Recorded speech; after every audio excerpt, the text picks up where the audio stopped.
আসসালামু আলাইকুম। এটিএন বাংলা গ্রামগঞ্জের খবরে সবাইকে স্বাগত জানাচ্ছি আমি শারমিন সালাম। ব্রাহ্মণবাড়িয়ার কসবা সীমান্তে ভারতীয় সীমান্তরক্ষী বাহিনী বিএসএফ এর গুলিতে 2 বাংলাদেশি নিহত হয়েছেন। আহত হয়েছেন বেশ কয়েকজন। চোরাচালানের উদ্দেশ্যে শুক্রবার গভীর রাতে উপজেলার গোপীনাথপুর ইউনিয়নের পাথারিয়াদার সীমান্তে গেলে বিএসএফ এর গুলিতে হতাহতের এই ঘটনা ঘটে। নিহতরা হলেন কসবার গোপীনাথপুর ইউনিয়নের ধজ্রনগরের বাতেনবাড়ি গ্রামের হেবজু মিয়ার ছেলে কলেজ ছাত্র মোরসালিন ও মধুপুর গ্রামের মোকররম আলীর ছেলে নবীর হোসেন। দুজনের মরদেহ আগরতলার জিবি হাসপাতালে রাখা হয়েছে। একই ঘটনায় একাধিক বাংলাদেশি তরুণ আহত হয়েছে, তাদেরকে চিকিৎসার জন্য কুমিল্লায় পাঠানো হয়েছে। ব্রাহ্মণবাড়িয়ার সুলতানপুর ব্যাটালিয়ন 60 বিজিবির অধিনায়ক lieutenant colonel SM. Shariful Islam জানান, তাদের মরদেহ ফ্ল্যাগ মিটিংয়ের মাধ্যমে দেশে আনার প্রক্রিয়া চলছে। গ্রামের সম্ভ্রান্ত পরিবারগুলোর মধ্যে ওদের পরিবারটা একটা। তো এই ছেলে 5 ওয়াক্ত নামাজ কালাম পড়ে পড়াশোনা করতো গোপীনাথপুর কলেজে, এবার ইন্টারমিডিয়েট ক্যান্ডিডেট। তো এই যে সীমান্ত হত্যাটা আসলে এটা মেনে নেওয়া যায় না, বা একটা প্রাণ এত সস্তা না। ক্যাম্প থেকে বলছে আপনার লাশ আসতে, বিএস আপনাকে ফোন ধরতেছে না, ফোন কাইটা দিতেছে। তো যত দ্রুত সম্ভব লাশটা এনে দেওয়ার ব্যবস্থা করে দিই। সীমান্ত হত্যা আসলে এটা তো অত্যন্ত অমানব। তো আমরা চাই যে কোনো উপায়ে প্রশাসনের মাধ্যমে হোক, আসলে অন্তত পক্ষে এই যে সরাসরি শুট করাটা এটা অন্তত পক্ষে বন্ধ হোক। ভারতের পশ্চিমবঙ্গ বিধানসভা নির্বাচনের ফলাফল ঘোষণার পর দলটির প্রভাবশালী নেতাদের বিতর্কিত পুশিন হুমকির পর জয়পুরহাট সীমান্তে সতর্ক অবস্থানে রয়েছে বিজিবি। সীমান্তের প্রতিটি পয়েন্টে বাড়ানো হয়েছে কঠোর নজরদারি। এছাড়া চেকপোস্টগুলোতেও চলছে কড়া তল্লাশি। সন্দেহভাজন কোনো ব্যক্তি বা যানবাহন শনাক্ত করার জন্য জয়পুরহাট 20 বিজিবির সদস্যরা ব্যবহার করছেন প্রশিক্ষিত ডগ স্কোয়াড। প্রতিটি যানবাহনের যাত্রীদের শরীর তল্লাশির পাশাপাশি ব্যাগ ও মালামাল চেক করা হচ্ছে। এছাড়া বিভিন্ন পয়েন্টে উচ্চ ক্ষমতা সম্পন্ন সিসিটিভি ক্যামেরা স্থাপন করা হয়েছে, যেগুলো সদর দপ্তর থেকে মনিটরিং করা হচ্ছে।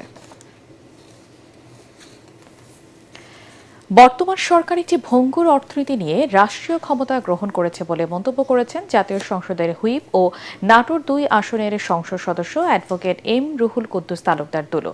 8 কোটি 27 লাখ টাকা ব্যয়ে নাটোরের নলডাঙ্গা পৌরসভার নির্মাণ কাজের ভিত্তিপ্রস্তর স্থাপন অনুষ্ঠানে তিনি বলেন, ইরান আমেরিকা যুদ্ধের কারণে সারা বিশ্বে তেলের দাম বেড়ে যাওয়ায় তেল সংকট দেখা দেয়, কিন্তু প্রধানমন্ত্রী তারেক রহমানের নেতৃত্বে সরকারি দল ও বিরোধী দল ঐক্যবদ্ধ হয়ে এই সংকট মোকাবেলায় কাজ করছে।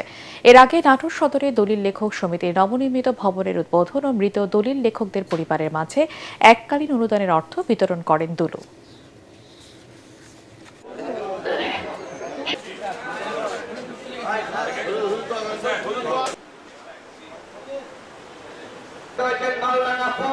ইরান আমেরিকার যুদ্ধের কারণে সারা পৃথিবীতে তেলের দাম বেড়ে গেছে। আপনারা দেখেছেন তারেক রহমান প্রধানমন্ত্রী, উনি আমাদের নেতা, উনি সংসদে বলেছেন উনি বিরোধী দল সরকার দল, আজকে আমরা ঐক্যবদ্ধভাবে সম্মিলিতভাবে দেশের মানুষের এই সংকটময় মুহূর্তে আমরা ঐক্যবদ্ধ হই।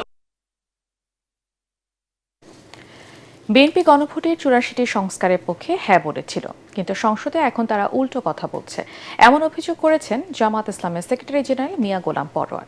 ঠাকুরগাঁয়ের সাংবাদিকদের সাথে মতবিনিময়ের সময় তিনি কথা বলেন। জামাত ইসলামী সংকটের সমাধান চায় বলেও জানান তিনি। এ সময় উপস্থিত ছিলেন জেলা জামাতের সভাপতি বেলাল উদ্দিন প্রধান, ঠাকুরগাঁও 3 আসনের সাবেক এমপি হাফিজ উদ্দিন। ঠাকুরগাঁয়ে রোকন সম্মেলন শেষে পঞ্চগড়ে যান মিয়া গোলাম পরোয়ার।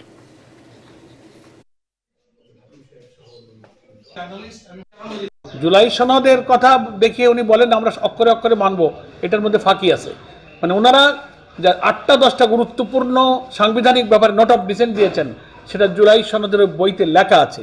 ওনারা মানবেন, তার অর্থ হলো নোট অফ ডিসেন্ট সহ মানবেন।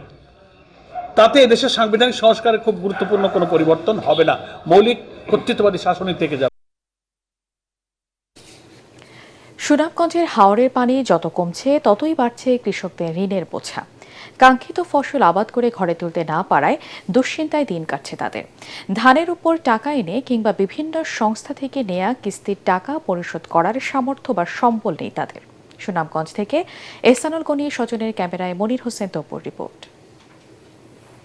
বছরের পর বছর ফসল আবাদ করলেও ভাগ্যের কোনো পরিবর্তন আসেনি সুনামগঞ্জের হাওরের কৃষকদের।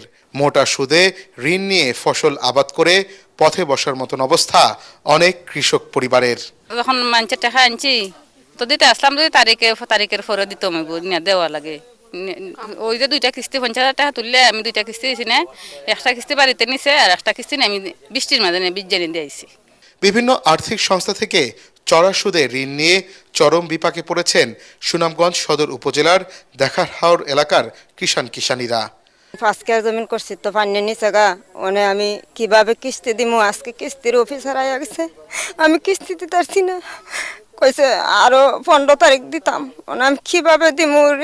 ঋণ তো মানুষের দিত না আমরারে, মানে দান নাই কোনটা নাই, আমি কি কইরা কিস্তি দিমু? আর বাচ্চারা কেমনে ফালমু? ঋণ করে ফসল আবাদ করে মোটা অঙ্কের ঋণের জালে জড়িয়ে পড়ছে হাওরের কৃষকরা। ঋণ পরিশোধ করতে পুনরায় আবারও ঋণ তুলতে হচ্ছে, এতে বছরে বছরে বাড়ছে ঋণের বোঝা। আমরা তো নিজের ক্ষেত করি না, মালিকের ক্ষেত করি।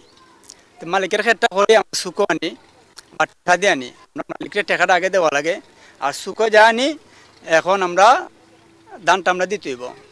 এগুলো ধান নষ্ট হোক ফাইনে হোক এটা তাই মানবো না, আমরা দানটা দিতেইব। এই কৃষকের মতন আরও এই গ্রাম সহ আরও আশপাশে যারা কৃষক যারা রয়েছেন তাদের অবস্থা একই। এখানে তারা অন্যের জমিতে ফসল আবাদ করেন, সেক্ষেত্রে তারা যেহেতু তাদের কাছে নগদ অর্থ নেই, তাই তারা ঋণ কিংবা বিভিন্ন সংস্থা থেকে কিস্তি তুলে এই ফসলি জমিগুলোতে আবাদ করেন।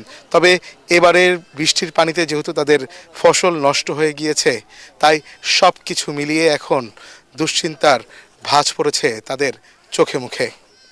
মনির হোসেন তপু, এটিএন বাংলা, সুনামগঞ্জ। কৃষকদের অর্থনৈতিকভাবে সমৃদ্ধ করা এই সরকারের মূল লক্ষ্য বলে জানিয়েছেন কৃষিমন্ত্রী মোহাম্মদ আমিনুর রশিদ। কৃষকদের উন্নয়নে সরকার বিভিন্ন পরিকল্পনা নিয়েছে বলেও জানান তিনি। ব্রাহ্মণবাড়িয়ার নাসিরনগরে মেদির হাওর পরিদর্শনকালে তিনি এসব কথা বলেন। এ সময় তার সাথে স্থানীয় সংসদ সদস্য এম এ হান্নান, জেলা প্রশাসক মোহাম্মদ আবু সাইদ উপস্থিত ছিলেন। এছাড়াও তিনি পানিতে তলিয়ে যাওয়া ধান কাটতে গিয়ে মৃত্যুবরণ করা কৃষক আহাদ মিয়ার পরিবারকে আর্থিক সহায়তা দেন। পরে ক্ষতিগ্রস্ত কৃষকদের মাঝে 30 কেজি করে চাল বিতরণ কার্যক্রম উদ্বোধন করেন কৃষিমন্ত্রী। প্রবাস জীবনের ইতি টেনে দেশে ফিরে ঠাকুরগাঁওয়ে আঙ্গুর চাষ করে সাফল্য পেয়েছেন উদ্যোক্তা আবুল কালাম আজাদ। বাইকোনোর, সিলভা, অ্যাপোলো ও ডিকসন সহ 22 জাতের প্রায় 1200 আঙ্গুর গাছ রয়েছে তার খামারে। আজাদের সাফল্যকে দৃষ্টান্ত হিসেবে নিয়ে জেলায় আঙ্গুর চাষ ছড়িয়ে দেওয়ার উদ্যোগ নেবে স্থানীয় কৃষি বিভাগ। জেলা প্রতিনিধি ফিরোজ আহমেদ সরকারের রিপোর্ট, জানাচ্ছেন মিজান শাহজাহান। আঙ্গুর বিদেশি ফল হলেও দেশের উর্বর মাটিতে যে এর ফলন সম্ভব তার উদাহরণ ঠাকুরগাঁয়ের পীরগঞ্জের বসন্তপুর গ্রামের আবুল কালাম আজাদ।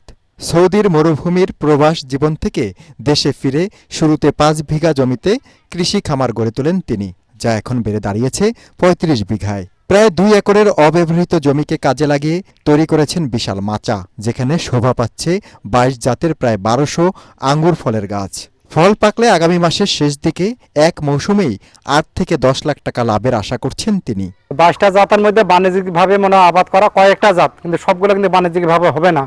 আর লাগাইলে আমারও অনেক কটা জাতে ধরে নাই, ওগুলো কিন্তু ঠিক না। হয়তো আবহাওয়ার জন্য মাটি বুঝে আমাদের বাংলাদেশের পরিচিত না, ওইটা আবহাওয়া অনুকূল না। এবার না হলে অন্তত 80-90 মন 100 মন আমার হবে। তাতে মনে করেন যদি আপনার 300 টাকা কেজি, তা 12,000 টাকা মন, তাতে ইনশাল্লাহ আশা করে এখন হিসাব করলে বোঝা বাইরে হয়ে যাবে। কৃষি বিভাগ বলছে ঠাকুরগাঁয়ের দোআঁশ মাটিতে সঠিক প্রযুক্তি ও পোকা দমন নিশ্চিত করতে পারলে আঙ্গুর চাষে আসবে বাণিজ্যিক বিপ্লব। এই আঙ্গুরগুলোর সাইজ ওইভাবে আসে নাই, সাইজ শেপ আসবে, সময় লাগবে। এবং এই যে উনি যে এতগুলো জাত 22টা জাত নিয়ে আসছে, এই জাতগুলোর মধ্যে কোনো না কোনো জাত আমাদের দেশে বাণিজ্যিকভাবে ভবিষ্যতে আবাদ হবে বলে আমরা আশা করি। আজাদের খামারে শুধু আঙ্গুর নয়, রয়েছে 5000 সুপারি গাছ, ড্রাগন, আনারস, লটকন, নাশপাতির পাশাপাশি চাষ করছেন চুই ঝাল, গোলমরিচও। Bureau report, ATN Bangla. নড়াইলে মক্তবে পড়তে আসা শিশুদের যৌন হয়রানির অভিযোগে মোহাম্মদ আমিনুল ইসলাম জামিল নামে এক ইমামকে গ্রেপ্তার করেছে পুলিশ। সদর উপজেলার চাকুই বাজার এলাকা থেকে তাকে গ্রেপ্তার করা হয়। আমিনুল চাকুই পশ্চিমপাড়া বায়তুস সালাম জামে মসজিদের ইমাম। স্থানীয়রা জানায়, মক্তবে পড়তে আসা শিশুদের তিনি দীর্ঘদিন ধরে যৌন নিপীড়ন করছিলেন। গত 5 মে এক শিশুকে চকলেট খাওয়ানোর লোভ দেখিয়ে যৌন নিপীড়ন করে আমিনুল। বিষয়টি জানাজানি হলে স্থানীয় জনতা তাকে গণপিটুনি দেয়। পরে পুলিশ তাকে উদ্ধার করে হেফাজতে নেয়। ভুক্তভোগী এক শিশু শিশুর বাবা বাদী হয়ে তার বিরুদ্ধে নারী ও শিশু নির্যাতন দমন আইনে মামলা করেছেন। পরবর্তী সংবাদ দেখার আমন্ত্রণ জানিয়ে এখনকার মতো শেষ করছি। ATN বাংলা সংবাদ ইউটিউবে দেখতে ব্রাউজ করুন youtube/ATN Bangla News।